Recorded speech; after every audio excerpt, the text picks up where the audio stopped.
عمو لأنهم ذهم جاب هاي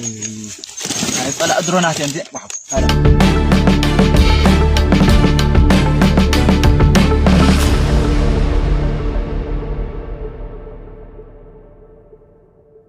لامت عني هبلي زي خبركم من فتوات تخطت مدب سبعين تايمس لبون كم تلمود نزعلت الزحرنا لكم حصرتن اوانا ونزبلنا مزينات تحزنا لكم مسئنا لنا نسنا مكتالكم نعدم فالما تتنوغكم كنبل عبدي سافالو مع انت تستوع سلام وصل في ماين ماي تاريف له كبيد وردات بلصقنان باندات تغارو زترأيلو سلام وصل فنيرو زرزرو كنكافلكم ينا أبلات أرم سبعة زخونو جغانو أبلات سراويت مكل خالت تقرأي بلصقنا كمكحلان زصنحا أطفي أنت فأت الزخانة سبب بود نفرت ويخع درونات كم زي ما روحو تجلس له بفيديو استحجز حبريتا إكنا كافلكم هنا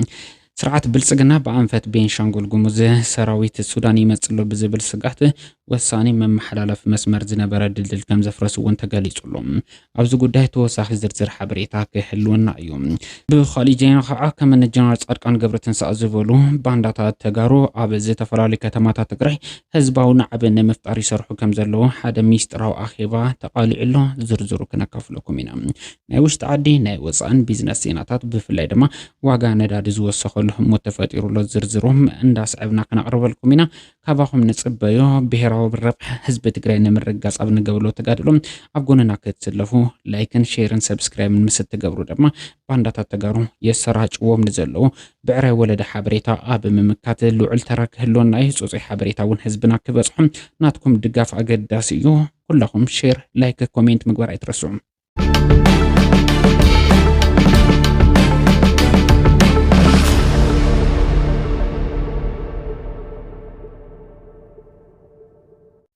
تግራይ ከም ቢያፍራ ብዝብል ርእሲ ብሄራዊ ባይቶ ዓባይ ትግራይ ዝዘርግሖ ትርጽ በለ መግለጽ ከነስዕበልኩም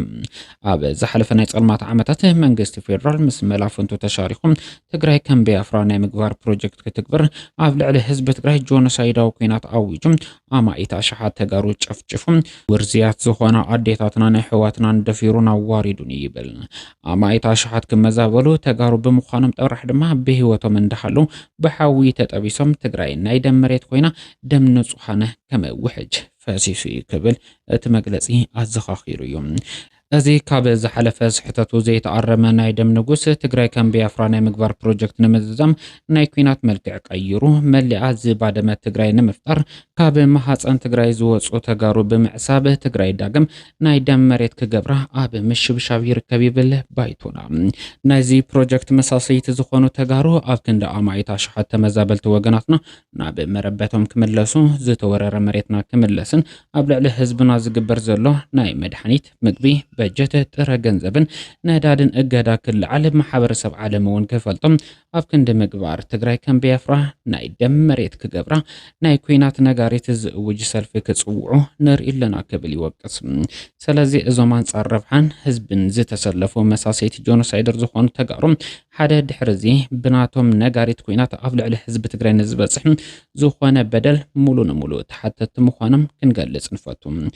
كالاي از حزي زفتر وزلو بدل حزب تግራይ بدقوري وزي يفلط كحدت مخانو كنغلص نفتم سالساي ابز سلف زي تساتفون زتحاورون زلو تغارم اب صليم ناي تاريخ مزغبه كم زسفرو دما كفلط يغبام رابعي حزب تግራይ غزياوي مواصي فتحي اب زحاتلو زلو وانا لقع كمتم كالوت جونوسايدرات كحتتو مخانم كفلط يغبام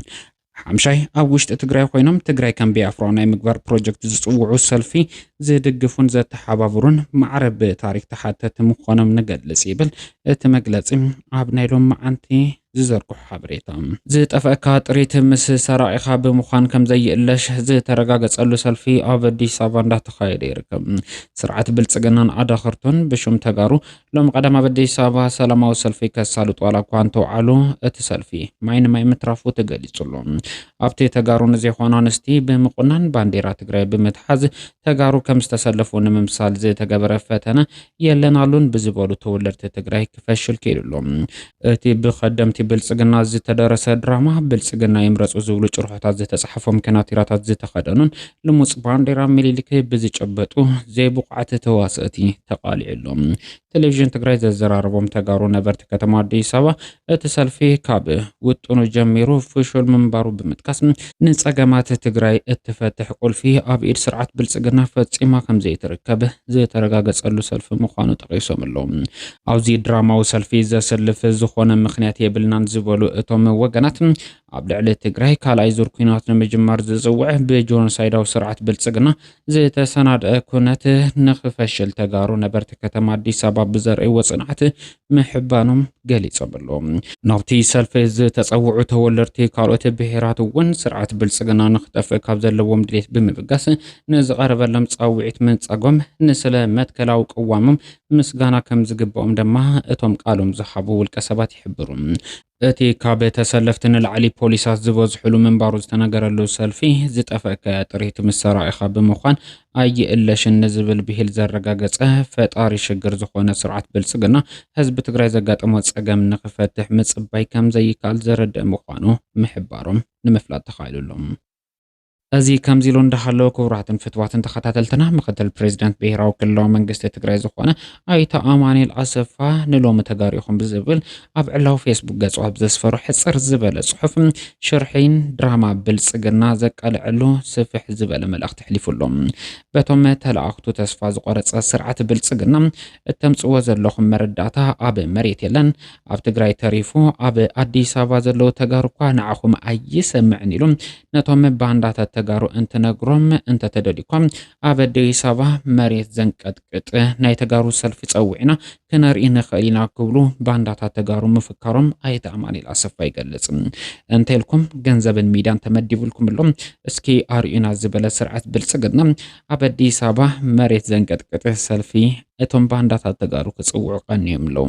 ኮይኑ ግና ኣንጸላልዩ ብዘሎ ከቢድ ደበና ኩናት ስጋኣት ሓዲርዎ ናብ አዲስ አበባ ዝኸደ ትግራዋይ ብጊዜያዊ ምድንጋርን ዓስብን ዓዱን ዓውዱን ሕሊፉ ከም ዘይሕብ ዘረጋገጸሉ ህሞት ተፈጢሩ ይብል ኣይተ ኣማኑኤል ኣሰፋ።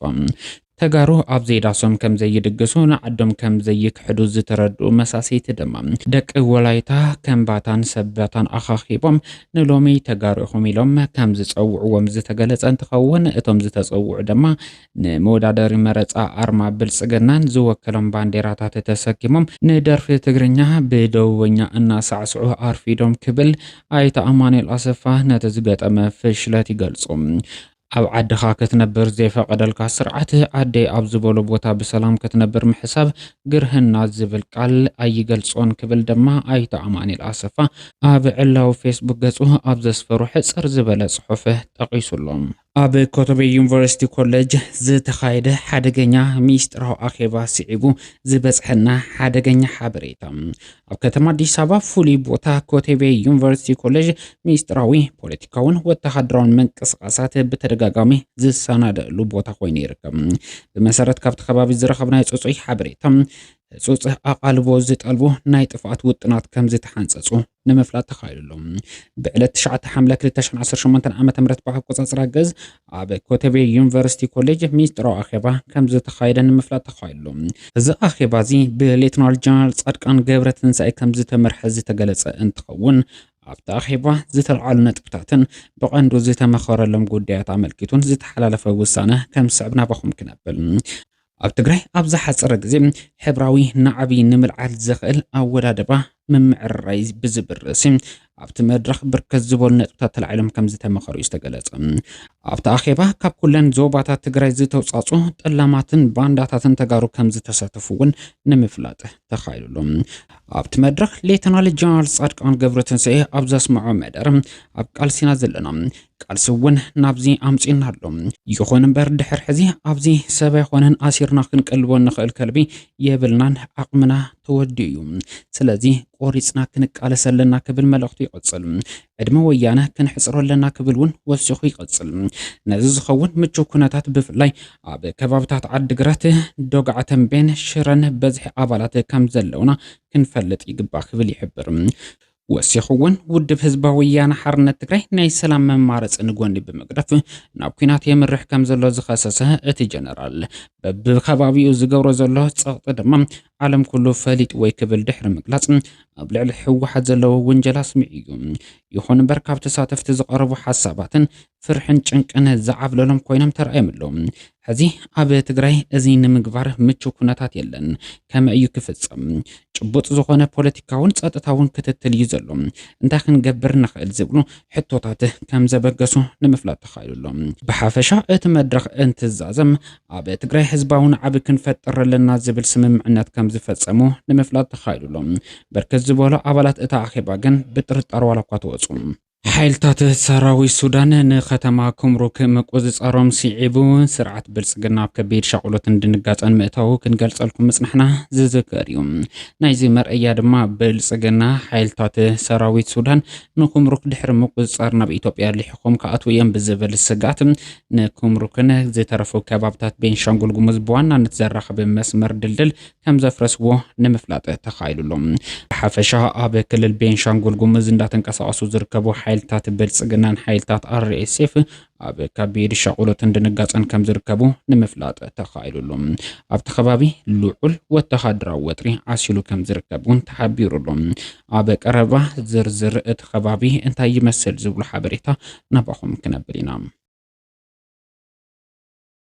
ጀግና አባላት ሰራዊት መከላኸል ትግራይ አርሚ 7 ታሪክ መፈጸሞም ቀጽሎም ይርከቡ ብልጽግናን ናይ ሚዲያ ሰራዊትን አርሚ 7 ተደምሲሱ ከቢድ ዕንወት በጽሕዎ ክብሉ ኣብ ዝቕንያት ፈኸራታት ዋላ ኳንታ ስምዑ ብልጽግና ክምክሕለን ዝጸንሕ ኣጥፊኤን ዘጥፋ ድሮናቱ ኣብ ትሕቲ ቁጽር ጀግና ሰራዊት መከላኸል ትግራይ አርሚ 7 ምእታውን ተገሊጹሎ ዝርዝር እቲ ሓበሬታ ናባኹም ካብ ምባል ብምቁጣብ ኣብዚ ጉዳይ ጀግና ሰራዊት መከላኸል ትግራይ ኣባላት አርሚ 7 ዝፈጸምዎ ገድሊ ብቪድዮ ተሓጊዙ ከም ስዕብ ናባኹም ከብሎም حمو لأنهم ذهن جاب هاي طلع درونات ينزع واحد هذا على حق موجه أتابعني ما تندوي كيف هندك قدر أنا بتاعي أيونك بند قطعتي مو هاي روحي لك هاي له الحمد لله الله يتنكسي إذا كله تقطعت أنا قطعته بدل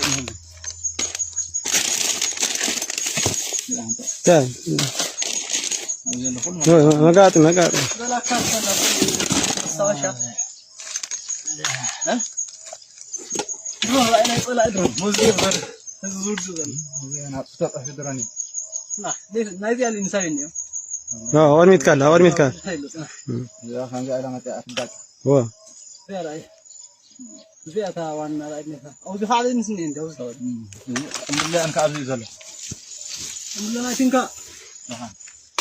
I think أقدر الحمد لله تنكا كده no أتابعني نبي يقدر تو والله تدي قاعد هاي إلى فرقة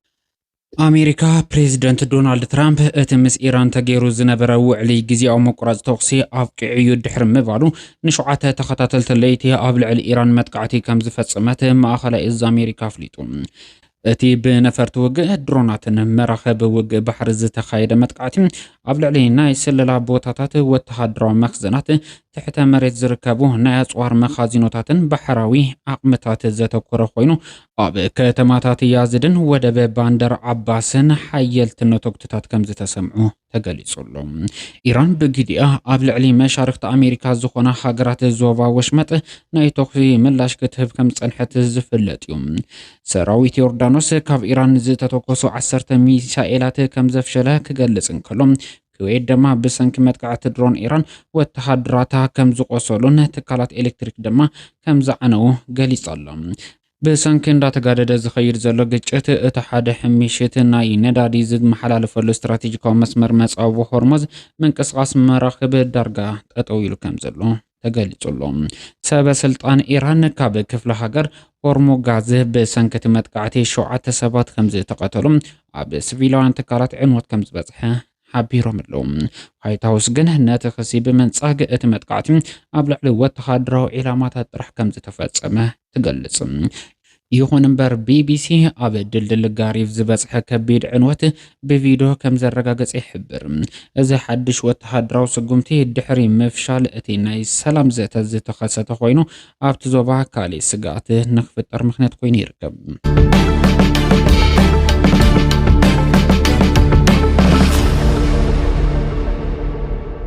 ኣብ መወዳእታና ቢዝነስ ዜናታትና ክነስግረኩም ከለና ዝኸበርኩም ፍትዋትን ተኸታተልትና ነዳዲ ብዘስክፍ ኩነታት ወሰኸ ርኢሎ ብ4.5 ሚእታዊ ወሰኸ ዘርእየሉ ዕዳጋ 88 $1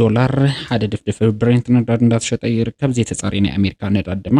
ብ4.48 ሚእታዊ ወሰኽ ብምርኣይ ብ82.49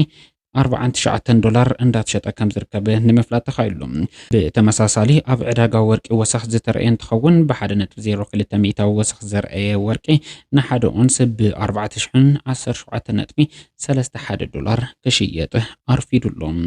ኣብ ዕዳጋ ክሪፕቶ ቢትኮይንን ኢቴሪየምን ሎማዓንቲ ቁሩብ ወሰኽ ዘርእየሉ ምዕባለ ተራእዩሎም። በዚ መሰረት ቢትኮይን ብ1.43 ሚእታዊ ወሰኽ ከርኢ ከሎ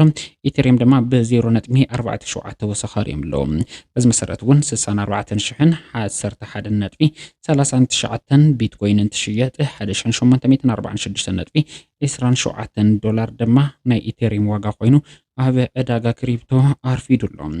ኣብ ተመን ሸርፍ ወፃኢ ኢትዮጵያ $1 ብ159.7 ብር ተዓዲጉ ብ162.8 ብር ይሽየጥ ከም ዘሎ ንምፍላጥ ተኻኢሉሎም።